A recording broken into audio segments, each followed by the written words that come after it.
So you did it. You built $1 million business. First off, that's amazing. But now you're working harder than ever and growth has kind of stalled out, hasn't it? If that sounds familiar, you are definitely not alone.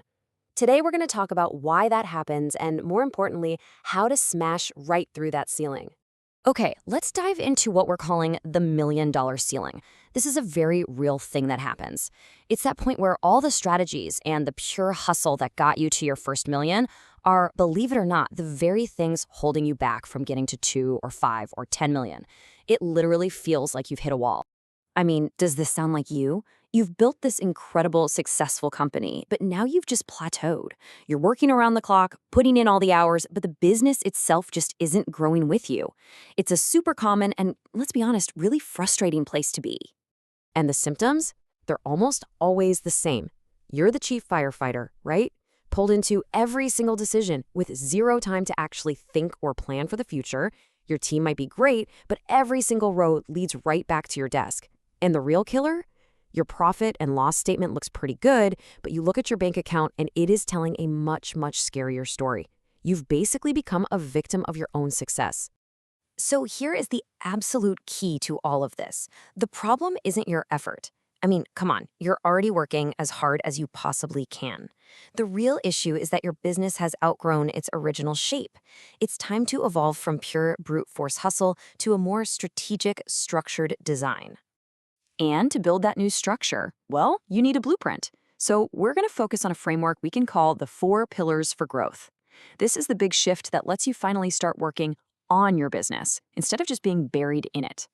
This right here shows the change perfectly. You've got the old way, just grinding harder and harder with the entire company depending on you for everything. And then there's the new way, working with an actual structure to build a company that's designed to scale even when you're not there. It is a massive mental and operational shift.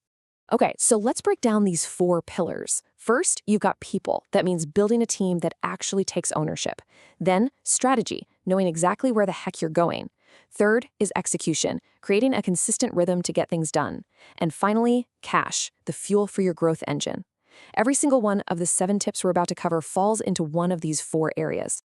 So let's kick things off with that first pillar, strategy.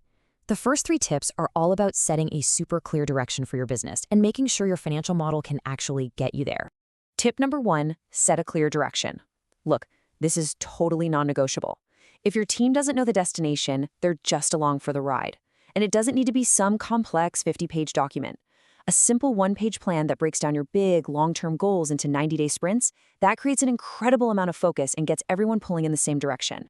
Tip 2, you have got to know your numbers. Your gut feeling is what got you here, and that's amazing, but it's not going to get you to the next level. From here on out, data has to lead. At the absolute minimum, you have to be tracking your gross margin, your break-even point, and your cash runway. This isn't just boring accounting. This is the language you need to speak to make smart, strategic decisions. And speaking of numbers, that brings us right to tip number 3, pricing. Let's be real. Most businesses at this stage are undercharging. A small, simple price increase can have a massive impact on your profit without needing a single extra sale. You have to stop pricing based on your costs and start pricing based on the value you deliver. All right, so you've got a solid strategy in place. Now let's shift gears and talk about the actual engine of the business. Tips 4, 5, and 6 are all about building solid systems and empowering your people. This is how you stop being the bottleneck. So tip number 4, systemize what works. Here's a simple rule of thumb. If a process is repeatable, it needs a system, period. Start with the most important journey, your customer's journey, from sales and onboarding to how you actually deliver the work, all the way to invoicing and collecting payment. Good systems reduce stress, they save time, and they make your results predictable. But of course, systems are only as good as the people running them. Which brings us to tip 5, and this one can be tough for founders. You have to build a team that owns results, and then you have to let go. You just can't scale if you're still doing everything yourself. It means defining roles clearly, setting measurable goals, and then actually trusting your team to do their jobs. This leads us perfectly into tip 6, tighten up your execution rhythm. I absolutely love this quote. Meetings aren't for updates, they're for outcomes. Stop using your precious meeting time for status reports. That's what email or Slack is for. A disciplined weekly meeting that is focused only on tracking your top priorities and solving problems is what builds unstoppable momentum. And now for our final tip. This one gets its own section because, honestly, it is that important. We're talking about cash, the actual lifeblood of your business. This is so often the most overlooked piece of the puzzle during growth, and it's by far the most dangerous one to ignore.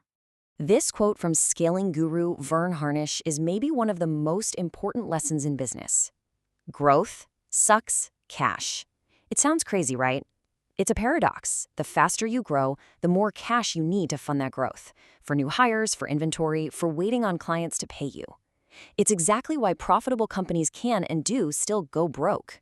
So how do you make cash your best friend instead of your enemy? Well, you have to monitor it obsessively. You need to do everything you can to speed up how quickly you get paid. You have to keep a cash buffer, ideally 3 to 6 months of working capital, and you've got to watch out for overhead creep. Cash isn't just about profit. It's about having options, control, and frankly, peace of mind. Okay, we have covered a ton of ground. The 4 pillars, 7 key tips. So let's pull it all together into a really simple checklist you can use to see where your business stands right now. So take a second and look at this table and be really honest with yourself. On people, does your team truly own the results? On strategy, is your plan crystal clear? For execution, do you have that weekly rhythm locked down? And for cash, are you genuinely confident in your pricing, your margins, and your cash flow? The areas where you hesitate, yeah, that's where you need to start. So I'm going to leave you with this one final question. Don't try to fix everything at once. Forget about boiling the ocean. Just ask yourself, what is the one single bottleneck, that one repeatable task that's still stuck on your plate, that you can start to build a system for this week? Answering that question is your very first step to breaking through that ceiling.